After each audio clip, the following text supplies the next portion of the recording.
Assalamualaikum warahmatullahi wabarakatuh. Kembali lagi dengan saya Ratin Ahaya. Nah, pada video kali ini saya akan membahas materi mengenai aset tetap dan aset tak berwujud. Yuk langsung saja simak penjelasan video dari saya. Baiklah, materi yang akan saya jelaskan yaitu aset tetap dan aset tak berwujud. Yang pertama, aset tetap. Pengertian dan kriteria aktiva tetap. Aktiva tetap adalah harta berwujud yang diperoleh dalam bentuk siap atau dibangun sendiri yang harus memenuhi kriteria sebagai berikut. Yang pertama, dimiliki dan digunakan dalam usaha atau yang dimiliki untuk mendapatkan, menagih dan memelihara penghasilan dengan suatu masa manfaat yang lebih dari setahun. Kemudian tidak dimaksudkan untuk dijual dalam kegiatan normal. Kemudian ada pengertian aset tetap dalam SAK etap yang diatur oleh YAI tahun 2009, di mana aset tetap adalah aset berwujud yang dimiliki untuk digunakan dalam produksi atau penyediaan barang dan jasa, untuk disewakan ke pihak lain atau untuk tujuan administratif dan diharapkan akan digunakan lebih dari satu periode.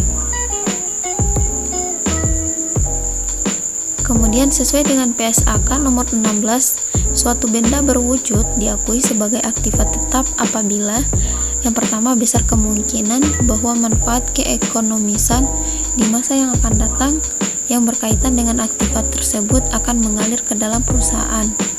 Kemudian biaya perolehan aktiva dapat diukur secara andal. Nah, kemudian ada perolehan aktiva.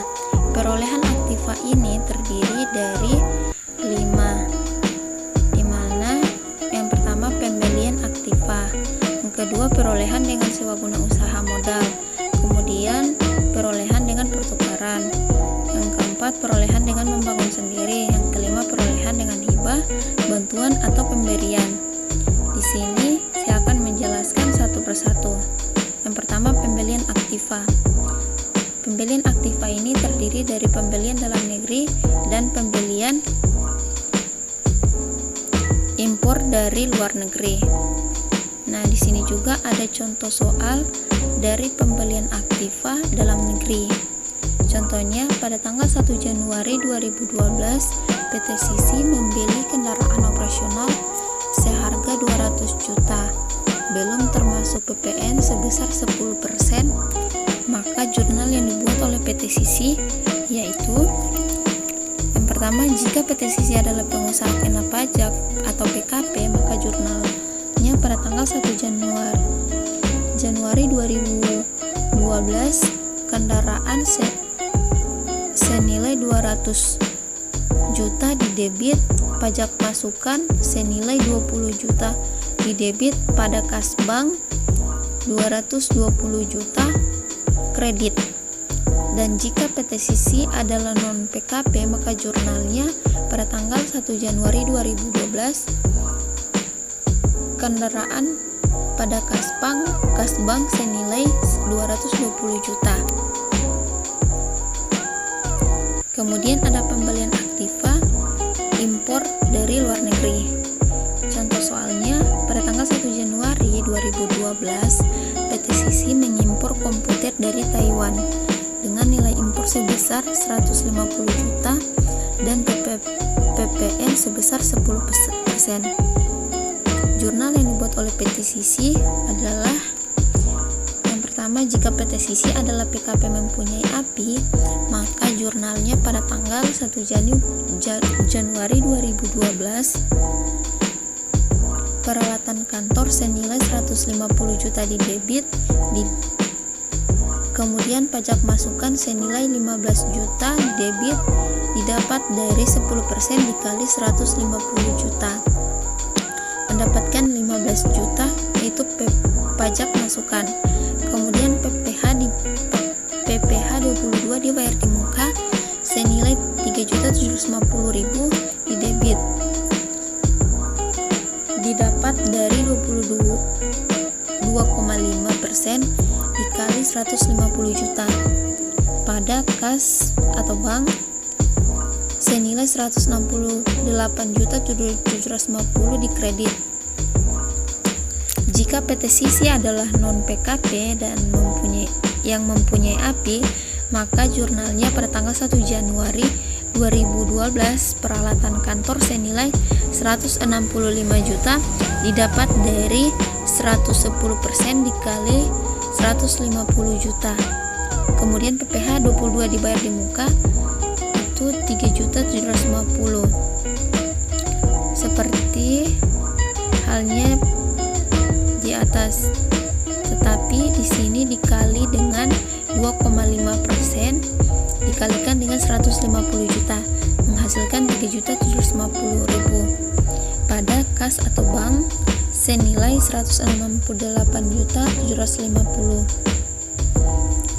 Kemudian jika PT Sisi adalah PKP yang tidak mempunyai API, maka jurnalnya pada tanggal 1 Januari 2012 peralatan kantor senilai 150 juta di debit. Kemudian pajak masukan 15 juta debit, PPh 22 dibayar di muka 11.250.000 didapat dari 7,5% dikali 150 juta pada kas atau bank senilai 176.250.000. Nah, kemudian juga ada jika PT Sisi adalah non PKP dan tidak mempunyai API, dan jurnalnya yaitu 1 Januari pada tanggal 1 Januari 2012 peralatan kantor senilai 165 juta, kemudian PPh dibayar di muka yaitu 11.250 didapatkan dari 7,5% dikali 150. Begitupun komputer 110% dikali 150 juta menghasilkan 165 juta rupiah pada kas atau bank senilai 176.250.000. Yang kedua, perolehan sewa guna usaha yang terdiri dari sewa guna usaha dengan hak opsi finance lease dan sewa guna usaha tanpa hak opsi operation lease. Nah, sewa guna usaha dengan hak opsi finance lease yaitu kegiatan SGU digolongkan sebagai SGU dengan hak opsi apabila memenuhi karakteristik yaitu jumlah pembayaran SGU selama masa SGU pertama ditambah dengan nilai sisa barang modal harus dapat menutup harga perolehan barang modal dan keuntungan lessor. Kemudian yang kedua, masa SGU ditetapkan sekurang-kurangnya 2 tahun untuk barang modal golongan 1, 3 tahun untuk barang modal golongan 2, dan 3 dan 7 tahun untuk golongan bangunan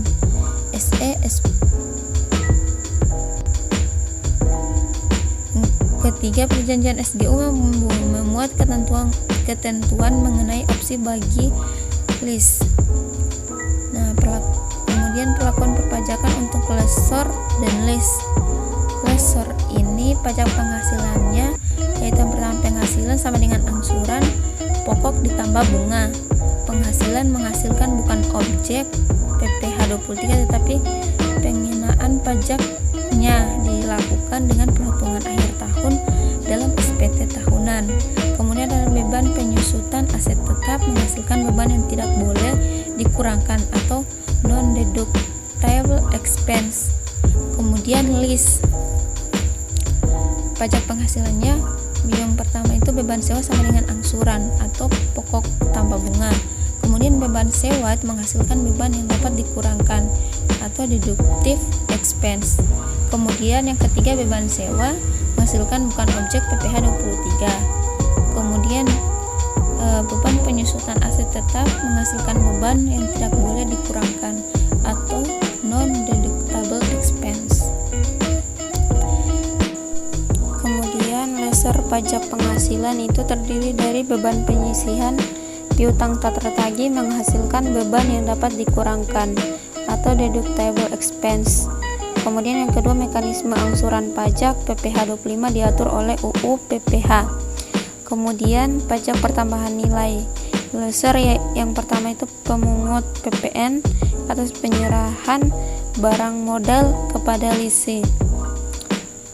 Kemudian yang bagian list, pajak penghasilannya tidak ada dan pajak pertambahan nilainya pun tidak ada. Kemudian di sini ada peraturan perpajakan untuk SGU dengan hak opsi bagi list.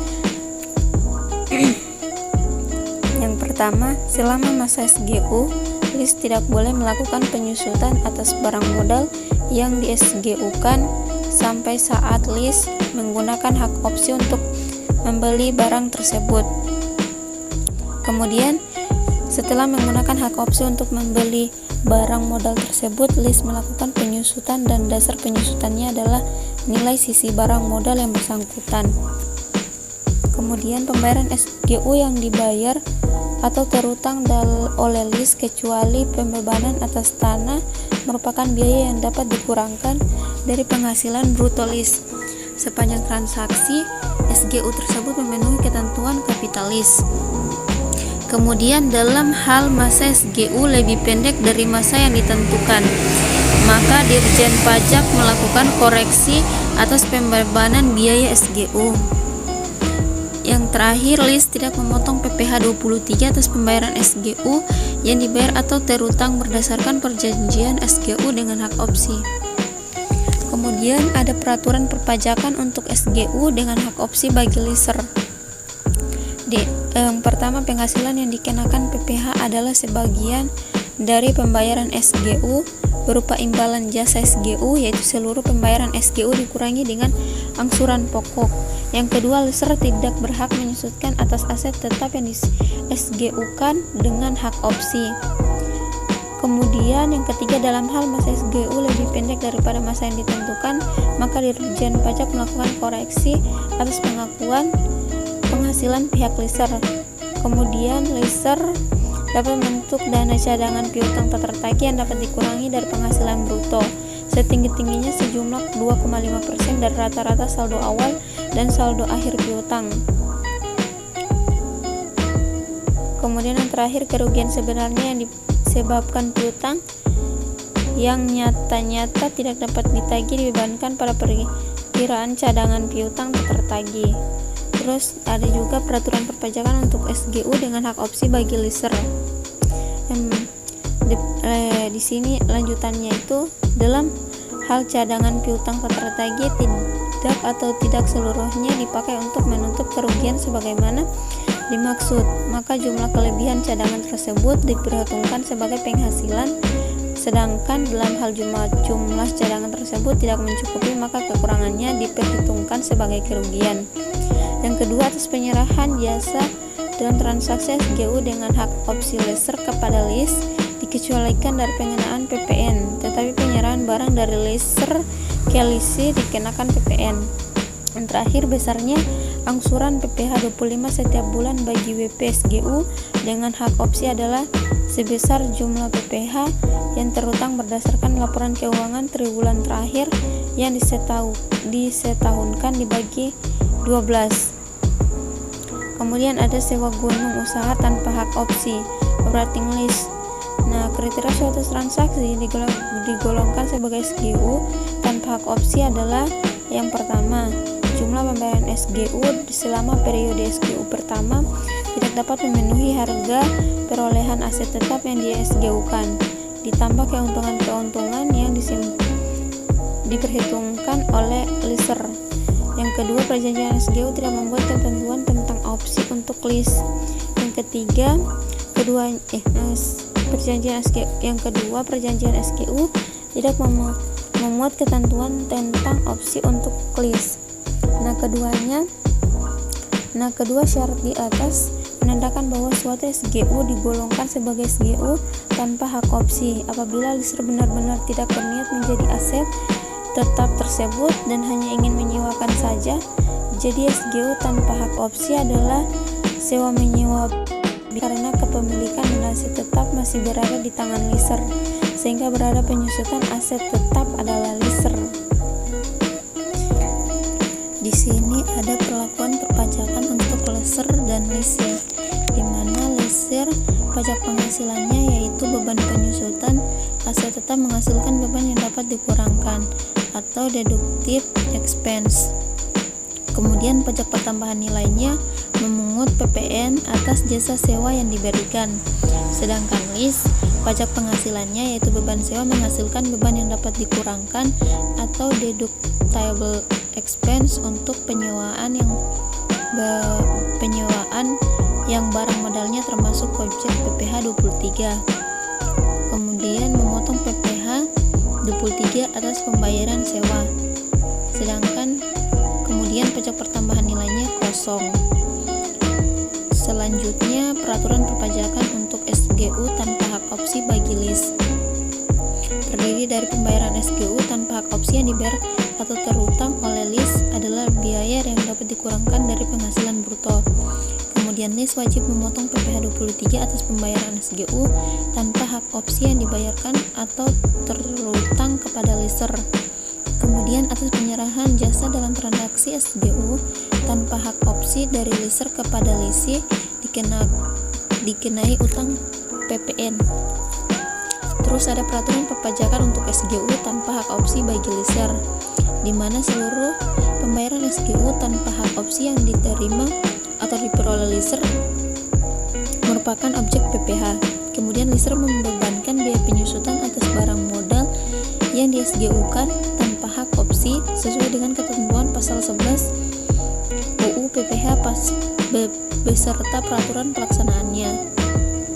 Nah, di sini ada contoh soal PT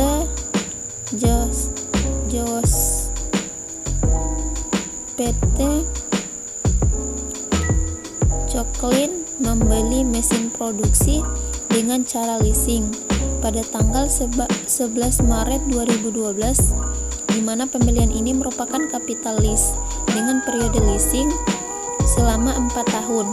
Pada akhir masa leasing ada opsi pembelian dengan harga 2 juta tingkat bunga impilis sebesar 10%. Pembayaran pertama dilakukan pada tanggal 11 Maret 2012.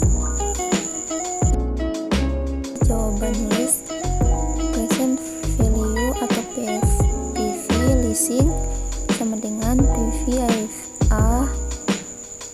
cicilan ditambah PF IV nilai opsi sama dengan cicilan dikali 1 dikurangi 1 per 1 tambah I N kurang 1 dibagi I ditambah 1 tambah angsuran dikali 1 dikurangi 1 dibagi 1 tambah I N, jadi 1.500.000 dikali 1 dikurangi 1 dibagi 1 tambah 0,1 3 dibagi 0,1 tambah 1 tambah 2 juta dikali 1 dikurangi 1 bagi 1 tambah 0,1 4, jadi 1.500.000 dikali 3,4869 ditambah 2 juta dikali 0,6830 sama dengan 5.230.350 rupiah ditambah 1.338.000 menghasilkan 6.596.350 rupiah. Jadi jurnalnya pada tanggal 11 Maret 2012 yaitu aset tetap leasing senilai 6.596.350 rupiah secara di debit. Terus utang leasing jangka pendek kredit senilai 1.374.239.58 rupiah. Kemudian utang leasing jangka panjang di kredit Rp5.222.110.42. Utang leasing jangka pendek di debit senilai Rp137.324.096. Terus pada tanggal 11 April 2012, utang leasing jangka pendek senilai Rp137.423.096.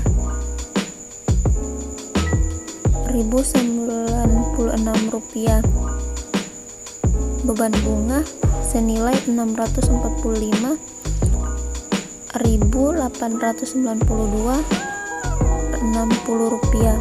Pada kas bank senilai Rp784.316.56. Setiap tanggal 11 tiap bulan selama tahun 2012 dilakukan pembayaran untuk utang leasing dan bunga leasing sebesar 10% dari sisa utang. Jadi jurnal pada tanggal 31 Desember 2012 yaitu utang leasing jangka panjang senilai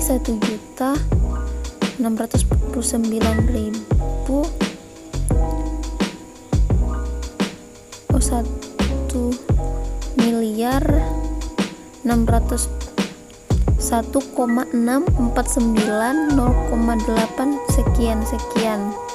Utang leasing jangka pendek Rp1.649.0,857.52. Beban penyusutan 950. Beban penyusutan aset leasing senilai 957,572. Terus akumulasi depresiasi aset leasing 957,572. Jadi jawaban Miser kemudian jawaban Misernya itu penghasilan atas leasing ini akan dikenakan PPh badan sesuai tarif pasal 17. Kemudian poin selanjutnya itu penyusutan aset tetap. Metode penyusutan yang diperbolehkan dalam ketentuan perpajakan diantaranya metode garis lurus untuk kelompok bangunan dan bukan bangunan. Kemudian metode saldo menurun untuk kelompok bukan bangunan saja dan pada akhir masa manfaat disusutkan sekaligus. Di sini ada klasifikasi kelompok harta. Kelompok aset tetap yang pertama bukan bangunan itu terdiri dari kelompok 1, kelompok 2, kelompok 3, kelompok 4, dan kedua bangunan permanen dan tidak permanen.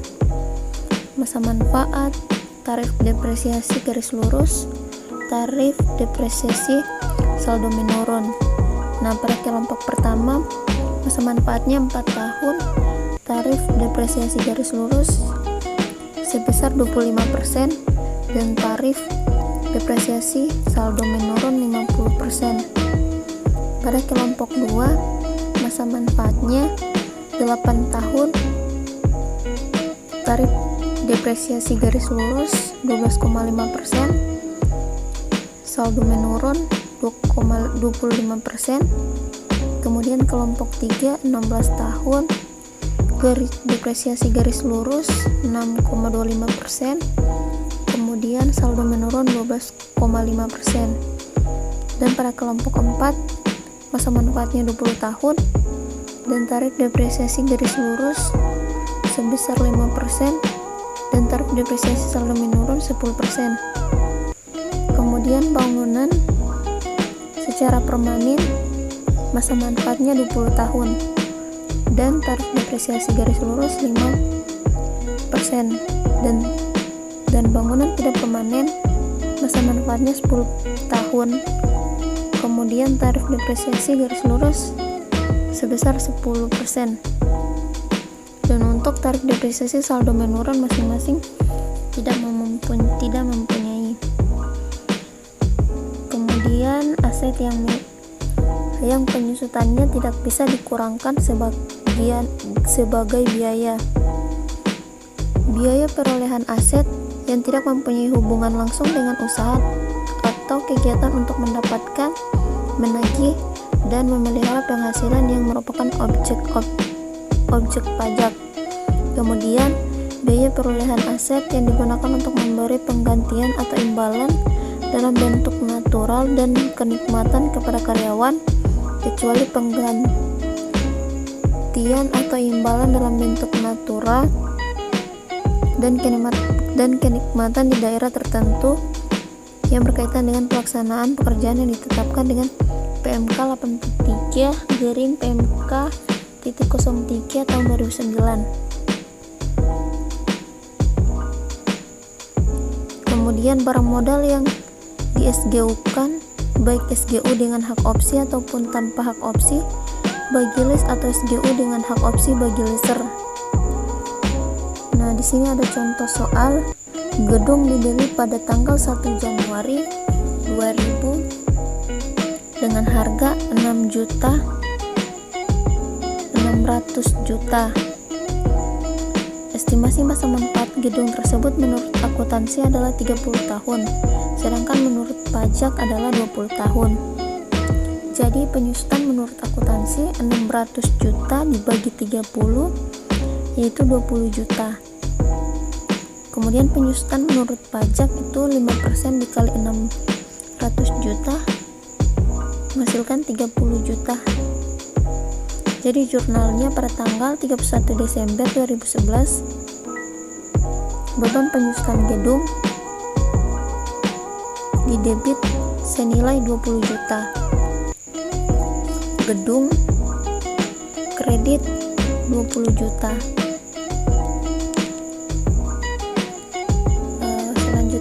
Poin penghentian aset tetap.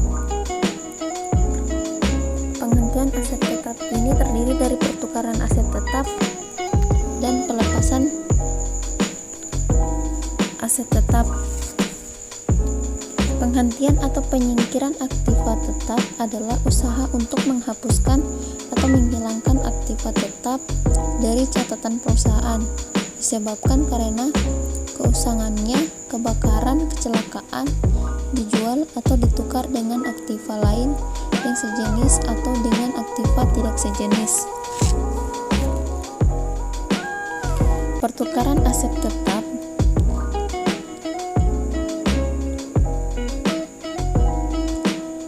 sejenis pertukaran aktiva tetap sejenis setelah memahami seperti apa pertukaran dari aktiva tetap yang tidak sejenis.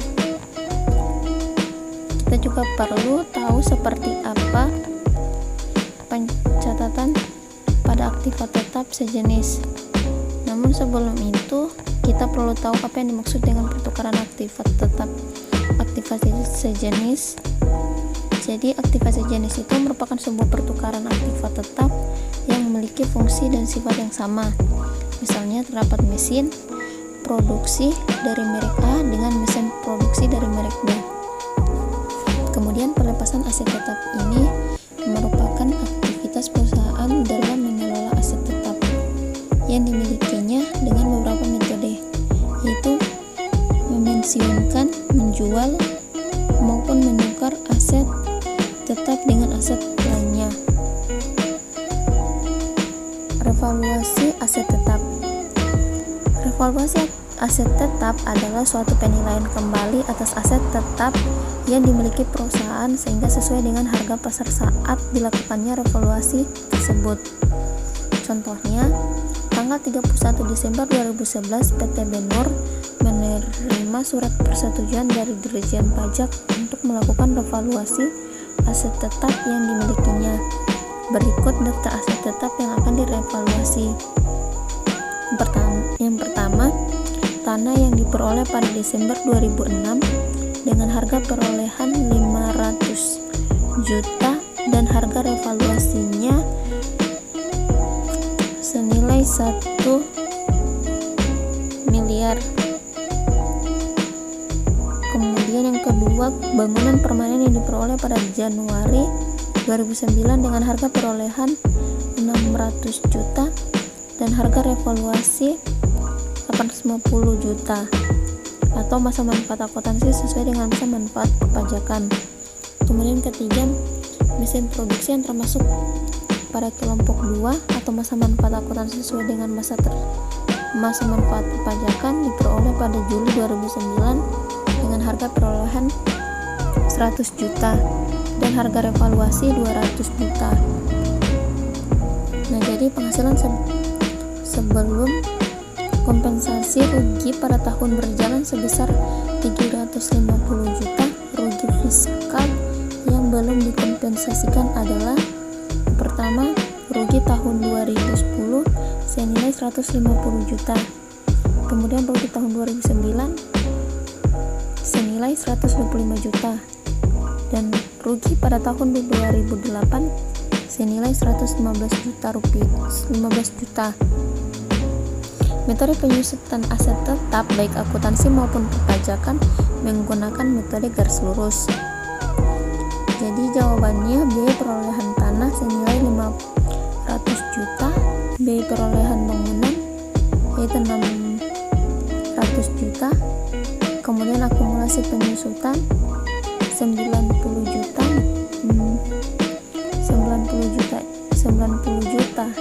Nah, didapat dari mana 90 juta itu? 600 juta dibagi 20 dikali 3. Kemudian menghasilkan 510 juta. Dan untuk biaya perolehan mesin senilai 100 juta. Akumulasi penyusutannya 31.250.000 dihasilkan dari 100 juta dikali 30 dibagi 12 kali 8 jadi 68.750.000. Dan untuk nilai tercatat aset tetap atau nilai buku fiskal yaitu 1.078.750.750. Harga pasar yaitu 1 M ditambah 850 juta ditambah 200 juta, 2 M 50 juta. Kemudian nilai tercatat aset tetap atau nilai buku fiskal itu sama dengannya nilai tercatat aset tetap di atasnya. Kemudian surplus revaluasi aset tetap sama dengan selisih lebih penilaian kembali aset tetap perusahaan untuk tujuan perpajakan senilai 971.250.000. Kemudian PPh final itu 10% dikali 971 juta 250.000 yaitu 97.125 97.125.000. Nah, jadi jurnalnya yaitu tanah sebesar 500, bangunan 250 juta, akumulasi penyusutan bangunan 90 juta, mesin 100 juta, kemudian akumulasi penyusutan mesin 31.250.000. Terus surplus revaluasi aset tetap itu dikredit senilai 971.250.000. Nah, PPh final atas revaluasi aset tetap 97.125.000. Kas bank dikredit 125.000.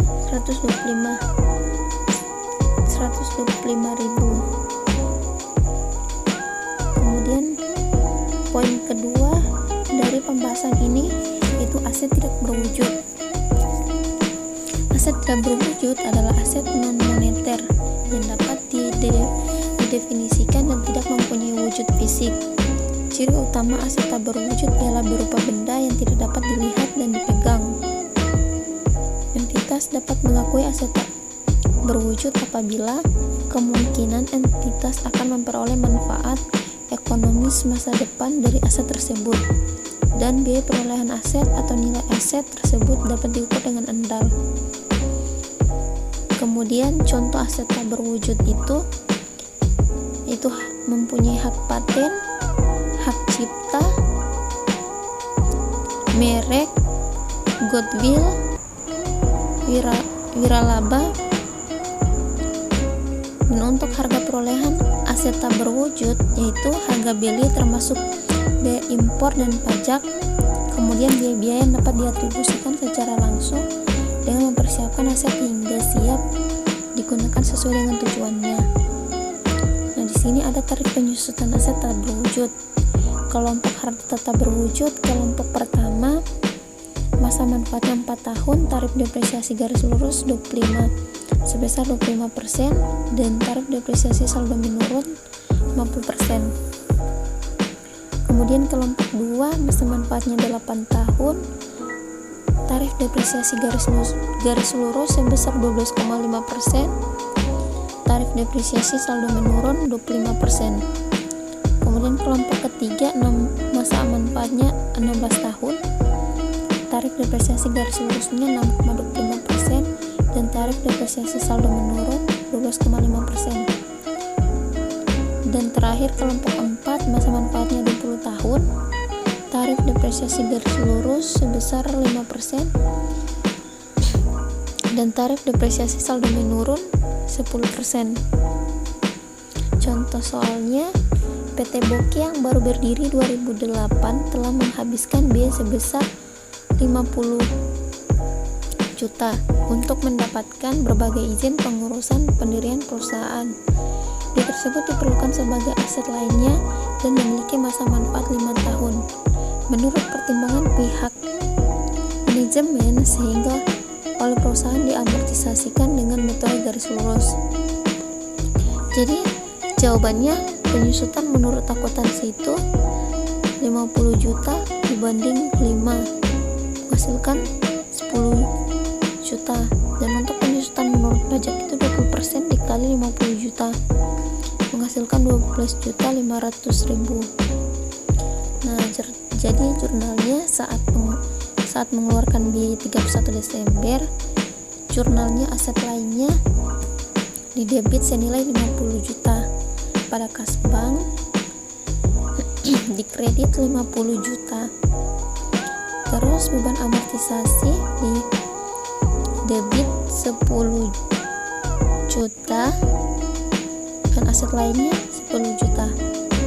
Contoh soal yang kedua, PT Hercules pada tanggal 1 Januari 2012 mengeluarkan uang sebesar 200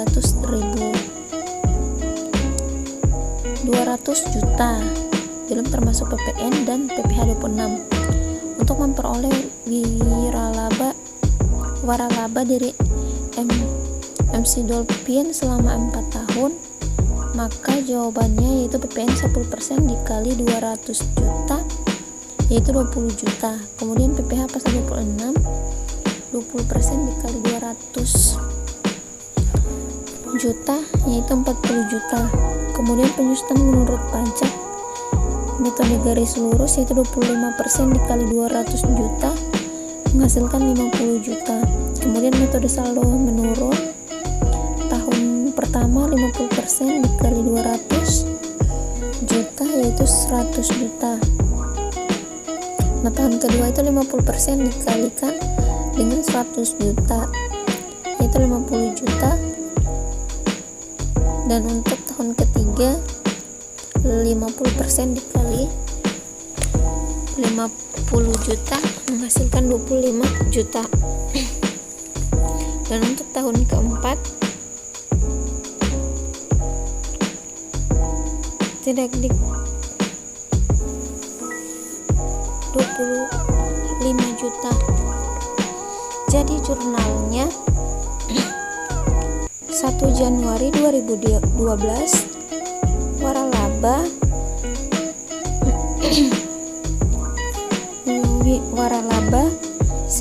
didebit senilai 200 juta pajak masukan senilai 200 juta. Utang PPh 26 dikredit senilai 40 juta. Pada Kasbank dan Kasbank dikredit senilai 180 juta. Tanggal 31 Desember 2012, beban amortisasi pada waralaba senilai 50 juta. Kemudian 31 Desember 2013, beban amortisasi waralaba. Begitupun beban amortisasi tanggal 31 Desember 2014 sampai dengan tanggal 31 Desember 2015. Itulah materi yang dapat saya sampaikan, semoga bermanfaat bagi kita semua. Lebih dan kurangnya saya mohon maaf. Wabillahi taufiq wal hidayah. Wassalamualaikum warahmatullahi wabarakatuh.